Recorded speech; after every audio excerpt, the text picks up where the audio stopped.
Good evening and welcome to the Daily News Roundup with Daily Mirror Online. You're with me, Bhakti Abe Surya. Let's take a look at our headlines. The United States will support the renewable energy project proposed by President Rajapaksa. Harin Fernando speculates that the Catholic Church was warned of the impending terrorist attack. Vijay Kala Maheswaran arrives at the PCOI probing political victimization. The Galle magistrate identifies a second suspect on the case regarding death threats received by government officials. The government approves the construction of 300 megawatts LNG power plant in Kerawalapitia. Gampaha Magistrates Court further remands former CID Director Shani Abesekara. The Government Printing Department to take over printing of government confidential documents. The government to present the 2021 appropriation bill in Parliament next month. CID arrests 12 Sri Lankans for attempting to travel to Canada with forged visas. Now diving into those stories in detail.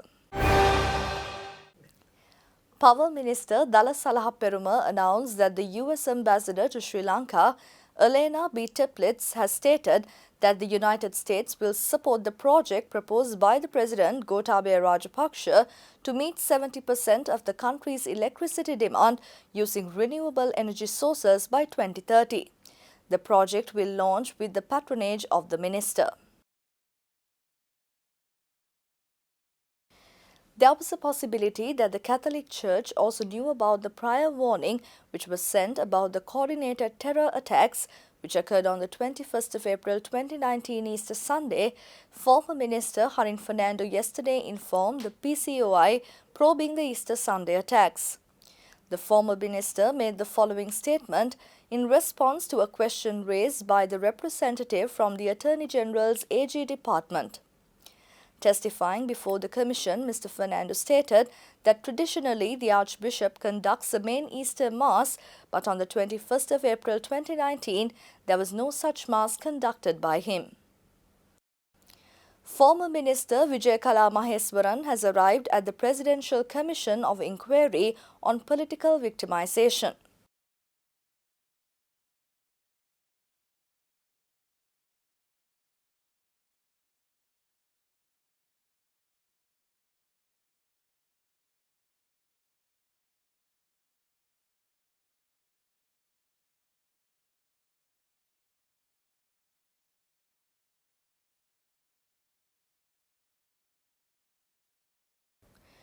Galle magistrate Harshana Kakunavala today named Janit Madhushankar de Silva, alias Podilassi, as the second suspect of the case with regard to making death threats on government officials, including the President, the Defence Secretary and prison officials.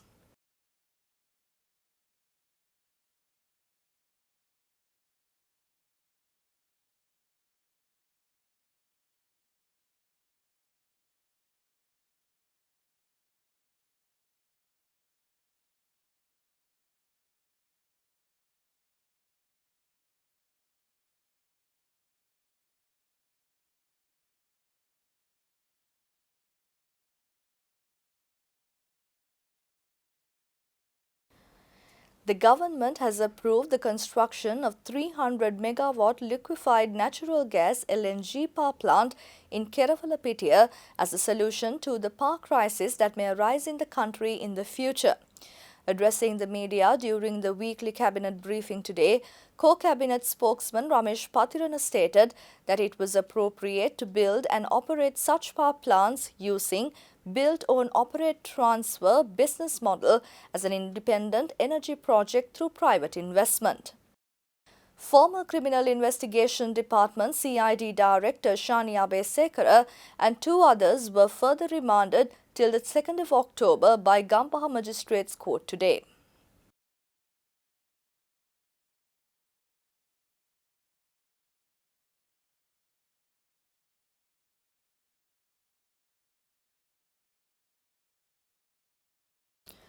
A proposal has been made by Mass Media and Information Minister to print passports and government confidential documents by the Government Printing Department.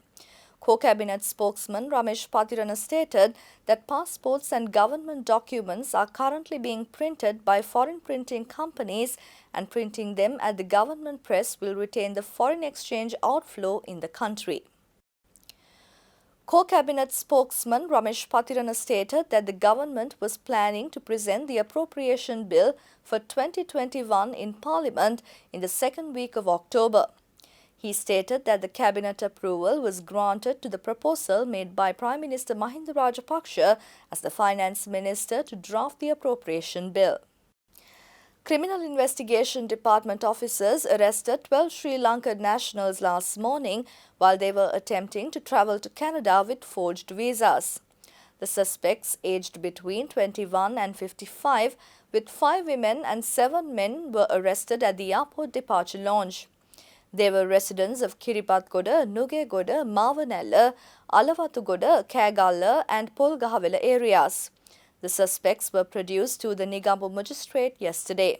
11 of them were released on bail. One woman was ordered to be remanded till the 29th of September for organizing illegal attempt.